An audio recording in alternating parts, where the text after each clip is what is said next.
네, 감사합니다. 우리 새예루살렘 성가대 너무나 가슴 벅찬 찬양으로 하나님께 큰 영광을 돌렸습니다. 감사드립니다. 저는 오늘 고난을 뚫고 나가 구속사를 전진시키는 형통의 축복이라는 제목으로 말씀을 전가하도록 하겠습니다. 흔히 사람들은 형통을 생각할 때에 고난이 없는 형통을 생각합니다. 그러나 이것은 성경적이 아닌 것이죠. 성경적인 형통은 고난이 있지만 그 고난을 뚫고 전진하는 형통입니다. 우리가 이 타락한 세상에 사는 동안 고난을 피할 수는 없습니다. 우리가 천국 가면 천국에는 고난이 없죠. 그러나 천국에 갈 때까지는 끊임없이 고난이 동반된다고 성경은 말씀하고 있습니다. 사도행전 14장 22절 하반절 말씀 보니까 우리가 하나님 나라에 들어가려면 많은 환난을 겪어야 할 것이니라, 이렇게 성경은 말씀을 하고 있습니다. 사랑하는 성도 여러분, 비록 지금 우리가 엄청난 고난을 당하고 있지만, 그러나 이 고난을 뚫고 구속사를 전진시키는 성경적인 형통의 축복이 여러분 가정에 임하시기를 소망합니다. 첫째로, 고난을 당해도 하나님께서 함께 하시면 형통하게 됩니다. 고난을 당하지만 하나님께서 함께 하시면 형통하게 되는 거죠. 첫째로, 요셉은 애굽에 팔리는 고난을 당하였지만 하나님께서 함께 하심으로 형통한 자가 되었습니다. 창세기 39장 1절 말씀 보니까 요셉이 보디발에게 애굽으로 팔렸습니다.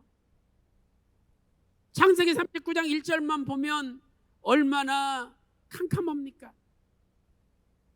오죽했어야 형들에게 인신매매 당해서 남의 나라에 팔리는 신세가 되었으니 참 요셉은 불쌍하고 비참한 인생을 살 수밖에 없었던 것입니다. 사람들이 볼 때는 어떻게 저렇게 기구한 인생을 사느냐라고 생각할 수밖에 없었습니다. 그러나 창세기 39장 2절 말씀 보면 우리에게 소망이 넘칩니다. 창세기 39장 2절은 여호와께서 요셉과 함께 하심으로 그가 형통한 자가 되었다라고 말씀하고 있습니다. 비록 애굽에 팔리는 고난을 당했지만 하나님께서 함께 하심으로 형통한 자가 되었다는 거죠. 히브리 원문을 보면 창세기 39장 2절은 바예히로 시작됩니다. 이 바는 이 문맥을 볼 때 그러나로 번역이 됩니다. 그러나 비록 애굽에 팔리는 고난을 받았으나 그러나 하나님께서 함께 하심으로 요셉은 형통한 자가 되었다는 것입니다. 사랑하는 성도 여러분, 오늘 여러분들도 이 세상에서 고난을 당하나 그러나 하나님께서 함께 하심으로 형통한 자가 될 줄로 믿습니다.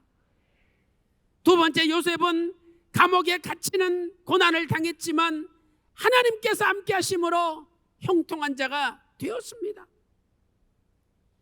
보디발의 집에서 요셉은 자그마치 10년 동안 충성하였습니다. 요셉은 보디발에게 마치 하나님을 섬기듯이 보디발을 섬기면서 충성하였습니다. 창세기 39장 4절 말씀 보면 요셉이 보디발을 섬겼는데 그 섬긴다는 단어는 하나님을 섬길 때 쓰는 단어입니다. 마치 하나님을 섬기듯이 보디발을 섬기며 충성했습니다. 그런데 어느 날 보디발의 아내가 유혹하는 것을 물리치고 옷을 붙잡자 벗어놓고 도망갔는데 저 히브리 노예가 나를 겁탈하려고 했다, 뒤집어 씌웠습니다. 요셉은 보디발에게 주인님 억울합니다. 저는 당신의 아내에게 손을 댄 적이 없습니다. 그렇게 변호하고 살려달라고 했지만은 보디발은 요셉의 말을 듣지 않았습니다. 창세기 39장 19절 말씀 보니까 보디발이 자기 아내의 말을 듣고 분노에 찼다라고 창세기 39장 19절에 말씀하고 있는 것입니다. 창세기 37장 2절 말씀 보니까 요셉은 17세에 그 뒤로 애굽에 팔려갔습니다. 그러니 17세에 팔려가지고 27세 될 때까지 약 10년 동안 충성했습니다. 그리고 감옥에 갇혀서 만 2년이니까 3년 있었지 않습니까? 30세에 애굽의 총리로 발탁됐지 않습니까? 보디발은 요셉의 말을 듣지 않고 자기 아내의 말을 듣고 요셉을 감옥에 집어넣었습니다. 창세기 39장 20절에 요셉의 주인이 그를 잡아 감옥에 넣으니라고 말씀하고 있습니다. 요셉은 너무나 억울하고 큰 배신감을 느꼈을 것입니다. 내가 주인에게 생명 바쳐 충성했는데 나를 억울하게 죄인으로 뒤집어 씌워가지고 감옥에 집어넣었다고 얼마나 배신감 속에 눈물을 흘렸겠습니까? 그러나 이어지는 창세기 39장 21절은 놀라운 선언을 하고 있습니다.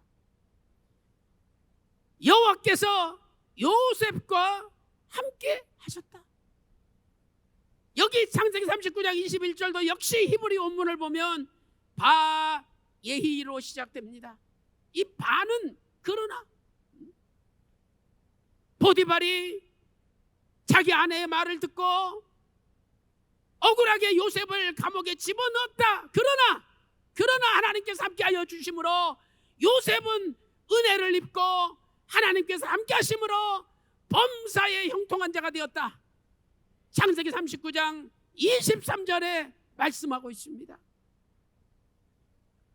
사랑하는 성도 여러분, 비록 세상에서 고난을 당한다 할지라도 아버지께서 우리와 함께 하시기만 하면 우리는 형통한 자가 되는 것입니다.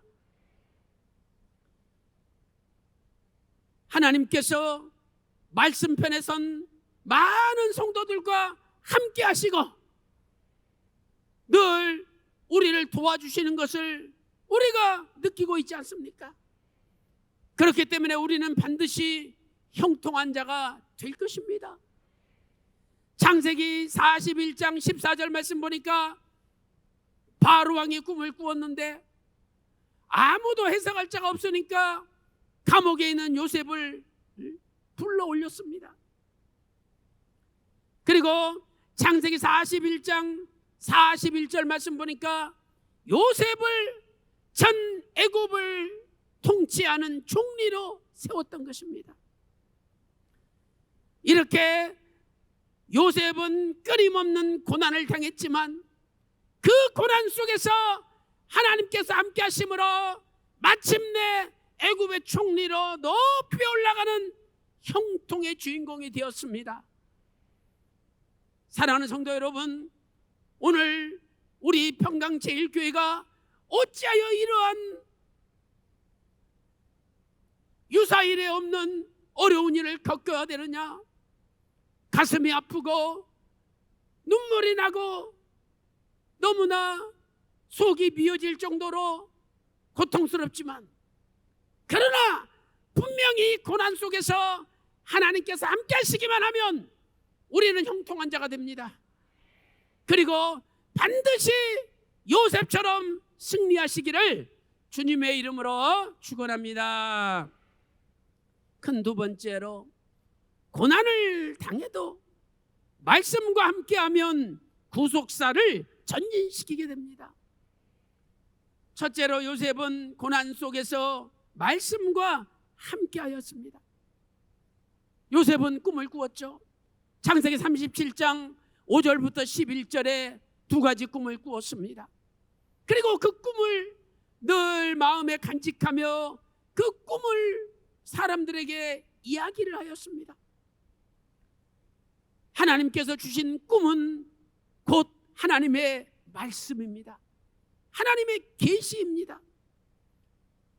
늘 요셉이 꿈을 이야기하였기 때문에 형제들은 요셉을 가리켜 창세기 37장 19절에서 꿈꾸는 자라고 표현하고 있습니다. 저 꿈꾸는 자가 오는도다. 요셉은 꿈꾸는 자였습니다. 그것은 다른 말로 말하면 요셉은 말씀을 붙들고 사는 자였다는 겁니다. 사랑하는 성도 여러분, 화려한 건물을 가지고 있으면 뭐합니까? 거기에 말씀이 없다면 그것은 폐가에 불과합니다. 그러나 오두막집이랄지라도 거기에 하나님의 말씀이 머물러 있으면 바로 그것은 하나님의 뜻이 머물러 있는 거룩한 장소가 되는 것입니다. 두 번째로 요셉은 심지어 감옥 속에서도 말씀과 함께 하였습니다. 시편 105편 18절에서 요셉이 감옥에 갇힌 상황을 이야기하고 있습니다. 그 발이 착고에 상하며 그 몸이 쇠사슬에 매였다. 그런데 시편 105편 19절 말씀 보세요. 곧 여호와의 말씀이 응할 때까지라. 그 말씀이 저를 단련하였도다. 겉으로 볼 때는 요셉의 형들이 요셉을 팔아넘겼습니다. 요셉의 형들이 요셉을 단련시켰습니다. 겉으로 볼 때는 보디발이 요셉을 감옥에 집어넣었습니다. 보디발이 요셉을 단련시켰습니다. 그러나 영적으로 볼 때는 하나님의 말씀이 요셉과 함께 하시고 하나님의 말씀이 요셉을 단련시켰다는 것입니다. 그러므로 세 번째, 말씀과 함께하는 자는 반드시 고난을 당하게 되어 있습니다. 그러나 말씀의 목표를 이루기 위하여 고난을 당하게 되는 것입니다. 말씀은 요셉을 애굽의 총리로 만들어야 됩니다. 그래서 형들을 이용해서 요셉을 애굽으로 팔아넘기는 고난을 주신 것입니다.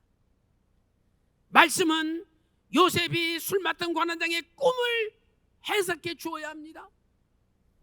이 말씀의 뜻을 이루기 위하여 술 맡은 간원장이 들어오게 되어 있는 감옥으로 보디발의 아내와 보디발을 이용하여 요셉을 감옥에 집어 넣었던 것입니다.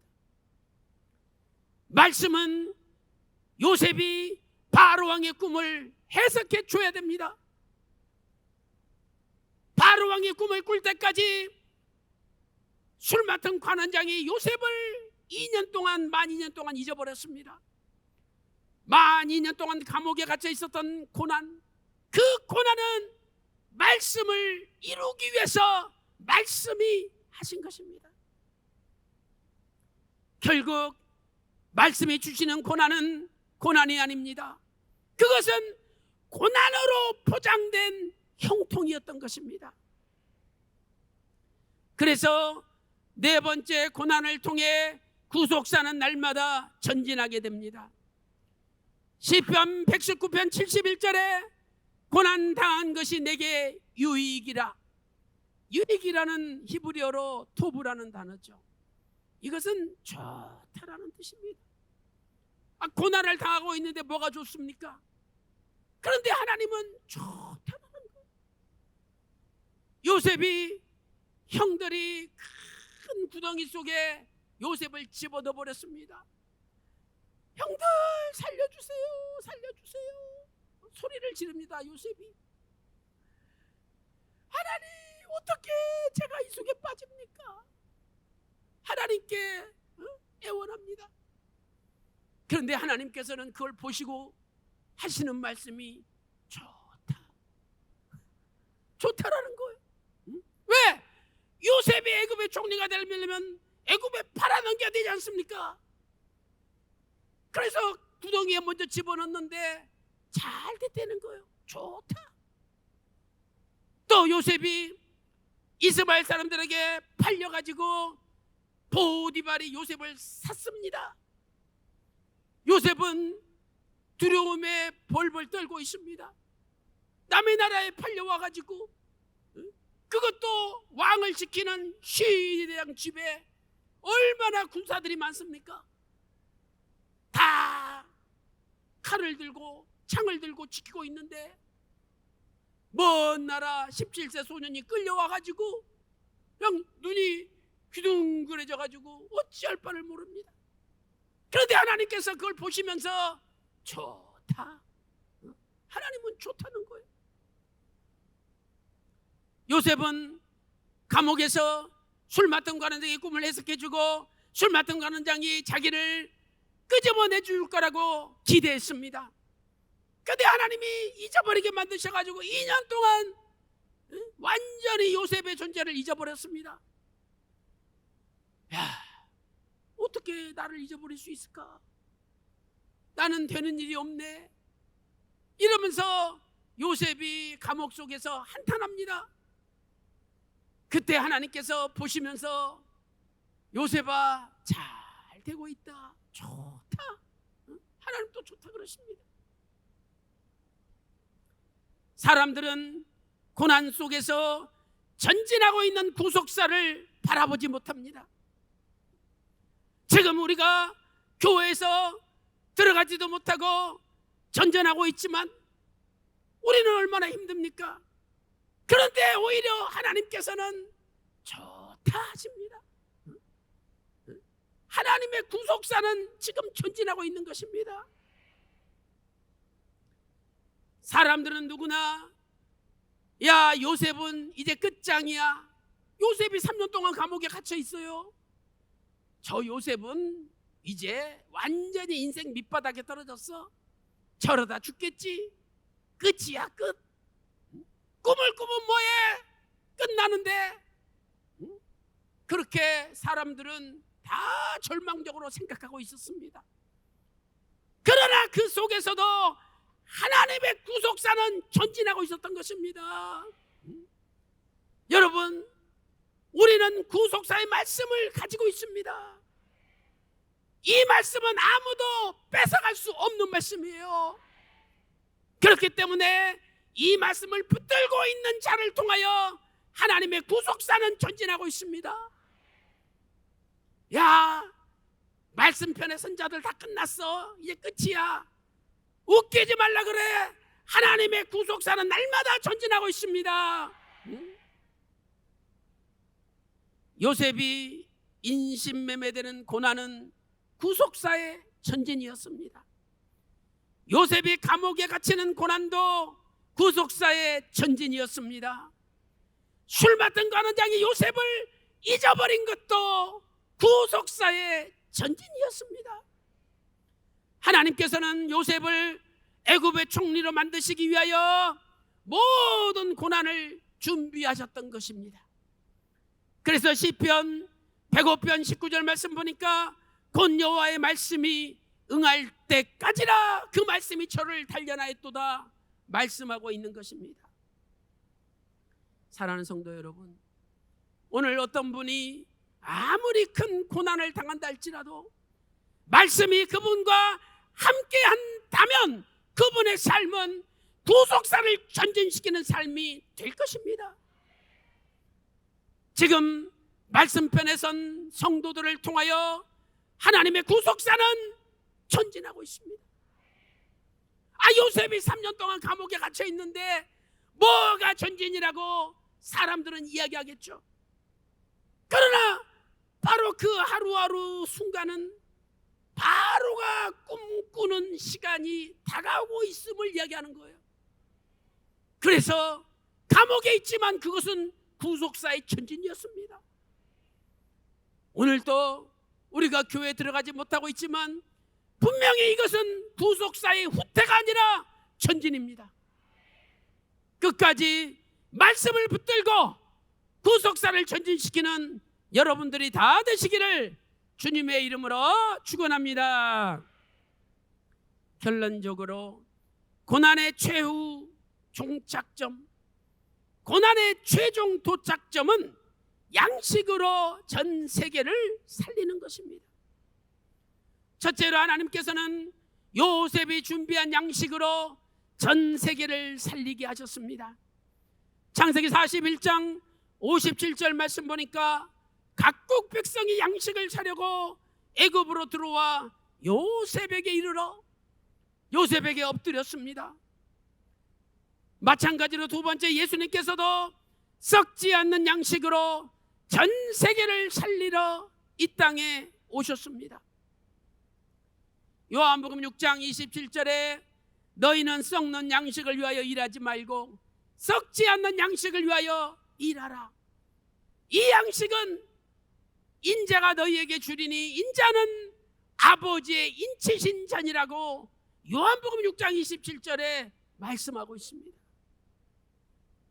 세 번째, 마지막 때도 신령한 양식으로 전 세계를 살리는 하나님의 구속사가 전진할 것입니다. 요한복음 10장 10절에 사도 요한에게 작은 책을 갖다 먹어버리라 말씀하셨죠.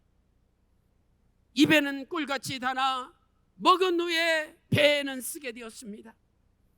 그랬더니 이 작은 책의 말씀을 전 세계에 예언하라라고 말씀하셨습니다. 요한계시록 10장 11절 말씀 보세요. 저가 내게 말하기를 네가 많은 백성과 나라와 방언과 임금에게 다시 예언하여 하리라 말씀하고 있습니다. 이 열국, 백성, 나라, 또 방언, 임금, 이러한 표현들은 요한계시록에서 전 세계를 나타내는 표현입니다. 계시록 5장 9절과 7장 9절, 10장 11절, 11장 9절, 13장 7절과 14장 6절에서 말씀하고 있습니다. 사랑하는 성도 여러분, 요셉이 고난이 끝나고 전 세계의 양식으로 전 세계를 살리는 역사를 하였다면 분명히 우리도 이 고난이 끝나고 이제 전 세계를 향하여 구속사 말씀의 양식을 나눠주는 위대한 역사가 펼쳐질 것입니다. 저는 그러한 하나님의 위대한 구원의 역사를 눈으로 보고 있습니다. 아무리 악한 세력이 방해하고 감옥에 쳐넣으려 한다 할지라도 하나님의 구속사를 악한 인간이 방해하지 못합니다. 하나님의 구속사는 날마다 전진하는 것입니다. 사랑하는 성도, 이러한 위대한 역사가 우리 앞에 펼쳐진다는 것을 믿음의 눈으로 바라보시고 오늘 또 어떤 고난 속에서 하나님께서 함께 하심으로 오히려 형통한 자가 되어서 반드시 요셉처럼 최후의 승리자가 되는 저와 여러분 모두 말씀편에 선 모두가 다 되시기를 주님의 이름으로 축원합니다. 자, 하나님께 영광 박수 올려드리겠습니다.